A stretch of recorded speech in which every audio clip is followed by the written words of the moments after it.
ಗೊತ್ತೈತಿ one plus smart phone ಸಲುವಾಗಿ ಬಹಳಷ್ಟು ಮಂದಿ ಕಾಯಕ್ ಕುಂತಾರ. ಅದು ಒನ್ ಪ್ಲಸ್ 13 ಸೀರೀಸ್ ಆಗಿರ್ಬೋದು, ಒನ್ ಪ್ಲಸ್ ನಾಟ್ ಸೀರೀಸ್ ಆಗಿರ್ಬೋದು. ಎರಡು smart phone recently BIS certification ಮ್ಯಾಗ ಲಿಸ್ಟ್ ಆಗ್ಬಿಟ್ಟಿತ್ತು. Specially one plus not 5 smart phone Indian BIS certification ಮ್ಯಾಗ ಬಂದ ಬಿಟ್ಟಿತ್ತು. ಅಂದ್ರೆ ಇದೇ ತಿಂಗಳ 1ನೇ ತಾರೀಕಿಗೆ. ಈಗ ಸದ್ಯಕ್ಕೆ TUV ವೆಬ್ಸೈಟ್ ಮ್ಯಾಗ ಲಿಸ್ಟ್ ಆಗ್ಬಿಟ್ಟೈತಿ. ಇಲ್ಲಿ ನಮಗ ಬ್ಯಾಟ್ರಿ ಬಗ್ಗೆ ಬಹಳಷ್ಟು ಇನ್ಫಾರ್ಮೇಶನ್ ಹೊರಗೆ ಬಂದೈತಿ. ಇಲ್ಲಿ BIS ಮತ್ತೆ TUV ವೆಬ್ಸೈಟ್ ಸರ್ಟಿಫಿಕೇಶನ್ಸ್ ಬರೇ ಬರೋದು ಯಾಕೆ ಅಂದ್ರೆ ಇಂಡಿಯಾ ಒಳಗೆ ಲಾಂಚ್ ಬಹಳ ಸಮೀಪ ಐತೆ ಅಂತ ಹೇಳಿ ಹೇಳಕ್ಕೆ. ಆದ್ರೆ ಈ ವೆಬ್ಸೈಟ್ ಮ್ಯಾಗ ಈ ಸ್ಮಾರ್ಟ್ ಫೋನ್ ಬಗ್ಗೆ ಹೆಸರಂತರ ತಗೊಂಡಿಲ್ಲ. ಆದ್ರೆ one plus one of the best smart phone ಅಂತ ಹೇಳಿ ಕನ್ಫರ್ಮ್ ಆಗೈತಿ. ಅದ one plus not 5 smart phone. ಇಲ್ಲಿ ನಮಗ ಬ್ಯಾಟ್ರಿ ಪರ್ಫಾರ್ಮೆನ್ಸ್ ಕನ್ಫರ್ಮ್ ಆಗ್ಬಿಟ್ಟೈತಿ. ಯಾಕಪ್ಪ ಅಂತಂದ್ರ already one plus not CE4 smart phone 5500 mAh launch ಆಗಿತ್ತು. ಬಹಳ ದೊಡ್ಡ ಬ್ಯಾಟ್ರಿ ಪರ್ಫಾರ್ಮೆನ್ಸ್ ಆಲ್ರೆಡಿ ಹೋದ ವರ್ಷ ಕೊಟ್ಟ ಬಿಟ್ಟಿದ್ರೆ. ಆದ್ರೆ ಇದರ next generation smart phone one plus not 5 ಒಳಗೆ 6650 mAh ಇಂದ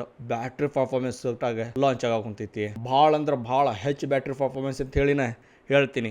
ಯಾಕಪ್ಪ ಅಂತಂದ್ರೆ ಪ್ರೈಸ್ ಬಹಳ ಕಡಿಮೆ ಐತಿ. ತಿಳ್ಕೊಂಡ್ರಂಗಿಲ್ಲ ಅಷ್ಟು ಕಡಿಮೆ ಒಳಗೆ ಬರೋದೈತಿ. 80 ವೋಲ್ಟಿಂದ ಫಾಸ್ಟ್ ಚಾರ್ಜರ್ ಪ್ರೀವಿಯಸ್ ವರ್ಷನ್ ಒಳಗೆ ಇತ್ತು. ಆದ್ರೆ ಈ ವರ್ಷನ್ ಒಳಗೆ 100 ವೋಲ್ಟಿಂದ ಫಾಸ್ಟ್ ಚಾರ್ಜಿಂಗ್ ಸಪೋರ್ಟ್ ಹಿಡಿಯೋದೈತಿ. ಅಂದ್ರೆ ಡೈರೆಕ್ಟ್ ಸ್ಮಾರ್ಟ್ ಫೋನ್ ತಗೊಂಡು ವೈರ್ಡ್ ಚುಚ್ಚಿದ್ರ ಸಾಕು ಅಂತೇಳಿ ರಾಕೆಟ್ ಗಟ್ಟಿ ಚಾರ್ಜಿಂಗ್ ಖತಮ ಚಾರ್ಜ್ ಆಗ್ತೈತಿ. ಏನ್ ಇವ್ರು ಒನ್ ಪ್ಲಸ್ ದವ್ರು ಹೊಸ ಸ್ಮಾರ್ಟ್ ಫೋನ್ ಇಂಡಿಯಾ ಲಾಂಚ್ ಮಾಡಕ್ ಕುಂತಾರ. ಅದೇನ ಪ್ಯೂರ್ ಸ್ಮಾರ್ಟ್ ಫೋನ್ ಅಂತದೇನ್ ಟೆನ್ಷನ್ ಬೇಡ. ಚೀನಾ ಒಳಗ one plus S3 smart phone launch ಮಾಡ್ಯಾರ. ಅದ ಈ ಸ್ಮಾರ್ಟ್ ಫೋನ್ ಇಂಡಿಯನ್ ಮಾರ್ಕೆಟ್ ಒಳಗೆ ಮತ್ತು ಗ್ಲೋಬಲ್ ಮಾರ್ಕೆಟ್ ಒಳಗೆ ಹೆಸರಷ್ಟ ಚೇಂಜ್ ಮಾಡಿ ಲಾಂಚ್ ಮಾಡ್ತಾರ. ಅಂದ್ರ ರೀಬ್ರ್ಯಾಂಡ್ ಸ್ಮಾರ್ಟ್ ಫೋನ್. ಅಂದ್ರ ಆ ಸ್ಮಾರ್ಟ್ ಫೋನ್ ಏನೇನ್ ಸ್ಪೆಸಿಫಿಕೇಶನ್ಸ್ ಅದಾವ ಎಲ್ಲ ದಡ ಅಂತೇಳಿ ಈ ಸ್ಮಾರ್ಟ್ ಫೋನ್ ಒಳಗೆ ಕೊಟ್ಟ ಬಿಡ್ತಾರೆ.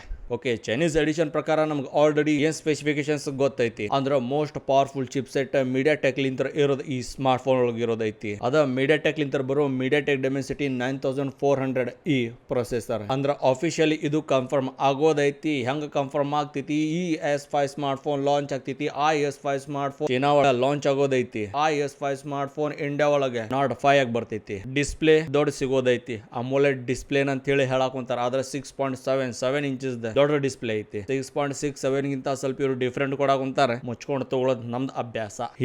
ನನ್ನ ಹಿಂದಲ್ಪ ಸ್ಮಾರ್ಟ್ ಫೋನ್ ಹಿಂದೆ ಎರಡು ಕ್ಯಾಮ್ರಾ ಸೆನ್ಸರ್ ಸಿಗ್ತೈತಿ. ಅದು 50 mega pixels plus 2 mega pixels. 2 mega pixels ಎಲ್ಲಿ ಹಾಕೊಂಡು ಹೊಡ್ಕೋರಿ ಮಾತ್ರ 50 ಮೆಗಾ ಪಿಕ್ಸೆಲ್ಸ್ ಖತರ್ನಾಕ್ ಹೊಡ್ಕೋತೀರಿ. ಹಿಂದಿನ ಸಾಕಾಗಿತ್ತು ನಮ್ಗೆ. ಮೂನ್ಲಿಂತ ಹೊಡ್ಕೋತೀನಿ ಅನ್ನೋರ್ಗೆ 16 ಮೆಗಾ ಪಿಕ್ಸೆಲ್ಸ್ ಚಲೋ ಸ್ನ್ಯಾಪರ್ ಐತಿ. ಹೊಡ್ಕೊಂಡ್ ಕುಂದರಿ ಬೆಳಗ್ಗೆ ರಾತ್ರಿ ಮಕ್ಕೊಂಡಲ್ಲೇ ಎದ್ದಲ್ಲೇ ಕುಂತಲ್ಲೇ ನಿಂತಲ್ಲೇ ಹೊಡ್ಕೊಳ್ಳೋದು ನೋಡ್ರಪ್ಪ. ಒನ್ ಪ್ಲಸ್ ನಾಟ್ 5 ಬಗ್ಗೆ ಇನ್ನೂ ಇನ್ಫಾರ್ಮೇಶನ್ ಭಾಳ ಬರೋದೈತಿ. ರ್ಯಾಮ್ ಆಗಿರ್ಲಿ, ಸ್ಟೋರೇಜ್ ಆಗಿರ್ಲಿ, ಡಿಸ್ಪ್ಲೇ ಬಗ್ಗೆ ಪ್ಯೂರ್ ಡೀಟೇಲ್ಸ್ ಆಗಿರ್ಲಿ, ಮತ್ತೇನು ಚೇಂಜಸ್ ತೊಗೊಂಡ್ಬರ್ತಾರ ಅನ್ನೋದು ತಿಳ್ಕೊಳ್ಳೋದು ಭಾಳ ಇನ್ಫಾರ್ಮೇಶನ್ ಐತಿ. ನೀವು ಟೆನ್ಷನ್ ತೊಗೊಳೋದು ಮಾತಾಡಬೇಡ. ಜಸ್ಟ್ ಕೆಳಗೆ ಸಬ್ಸ್ಕ್ರೈಬ್ ಬಟನ್ ಹೊಡಂತಿತ್ತಲ್ಲ ಹೊಡೀರಿ. ಬಾಜು ಒಂದು ಗಂಟಿ ಹೊಡಿತೈತಿ ಟಣ್ ಅಂತೇಳಿ. ನೆಕ್ಸ್ಟ್ ಯಾವಾಗ ಅಪ್ಡೇಟ್ ಹಂಗ ಬರ್ತೈತಿ ಹಂಗ ತೊಗೊಂಡು ನಿಮ್ಮ ಮುಂದೆ ಇಟ್ಟ ಬಿಡ್ತೀನಿ. ಅಲ್ಲಿ ತನಕ ಲೈಕ್ ಹೊಡ್ರಿ, ಶೇರ್ ಹೊಡ್ರಿ, ಸಬ್ಸ್ಕ್ರೈಬ್ ಹೊಡ್ರಿ, ವಿಡಿಯೋ ಹಂಗನ ಕಮೆಂಟ್ ಹೊಡ್ರಿ, ಮನೆಯೊಳಗೆ ಹೋಗಿ ಊಟ ಮಾಡಿ ಪಾಚ್ಕೋರಿ. ಜೈ ಹಿಂದ್, ಜೈ ಕರ್ನಾಟಕ ಮಾತೆ.